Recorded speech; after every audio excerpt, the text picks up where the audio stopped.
Welcome to the Great Leaders Podcast. I'm your host, Bob B. Like, share, and subscribe. I got a good show for y'all today.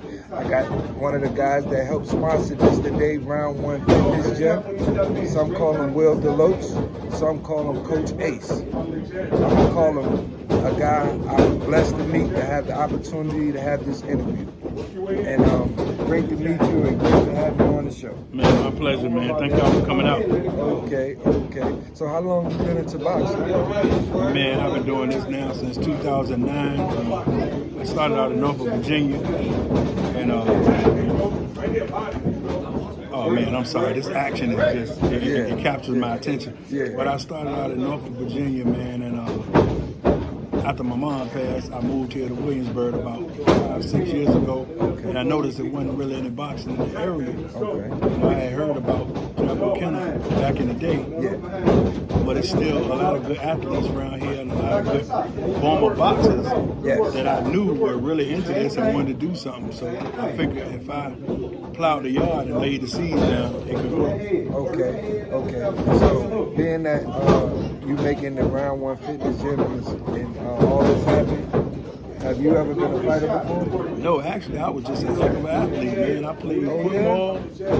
Yes, sir. I played football. I played basketball. I boxed a little bit on the amateur level, but not at the nature of the coaches that I have here. Okay, gotcha. One thing about it, man, a wise man is going to go out and find the cream of the crop, and that's what I did with my coaches that I have here around. Okay. So, being a coach, what do you tell your fighters so they can know how to deal with a loss? Well, first of all, it's all how you raise them. Our motto here is God first, family second, and then everything else. And if you put things in that order, God first, family second, nothing else matters what comes next. You can put it in whatever order you want to. So that way, when these guys do face defeat, they understand that the more important thing is God first and family second. So a loss, we shake that off. You got to be able to handle that to be in this type of game. Okay, gotcha. So that's what you teach your fighters? That's what we teach. Okay. So, what strategies do you teach them? Do each fighter got an individual thing that they're good at? We coach universal. We coach them all up to to pretty much know the same thing. But there's some things that some do better than others. You know? So what it is, as a coach, as a mentor, you got to find out what it is they do great, and you got to perfect it. Okay. So there's different strokes for different folks. Okay. So, watching boxing, being a fan of boxing, and I'm 43 years old, when being a coach, do you get attached to the kid when, you locked in with him, you got him fighting? How was that dynamic with the coach and the fighter? Oh, most definitely. That plays a great role, as I have a 8-year-old son that actually boxes. And it's so hard to not root for my son, but to root for a boxer. When he's in there, he's a boxer. He's part of the dog house. He's one of our dogs. So I can't be daddy when he's in the ring. But on the flip side, the rest of my fighters, I try to be daddy while they're in the ring. Because it's hard to just be coach when you treat them all like a kid. Your own kid. I like how you flipped that. That makes plenty sense, and I appreciate the way you broke that down. So, next, what really inspired you to take this route? Well, I think the answer to that is very simple for African American athlete, coach, person, period. As African American, it's tough out here for us. We're intimidated by so many. And to kind of break that intimidation, we rather these kids learn the proper way to use their craft and get paid for it. Because if you fight in the street, you're going to jail. That's just the way it's designed. So to break that generational curse, to break that curse on how things are expected of us, we put Round 1 here to give these kids a way out.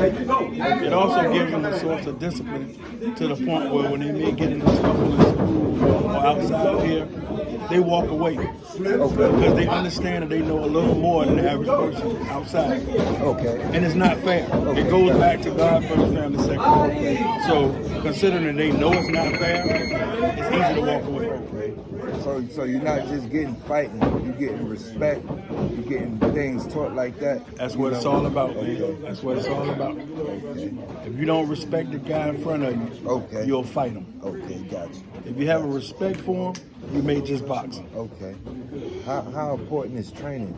It's very important, man. It's very important, and it's greater than physical. You got to train your mind in this sport. Okay. You got to have the discipline to come in here on the days that you don't want to be here. Okay. The days that you don't feel good. The days that you're upset with your coach. You got to have the discipline to say, this ain't about coach. Yeah.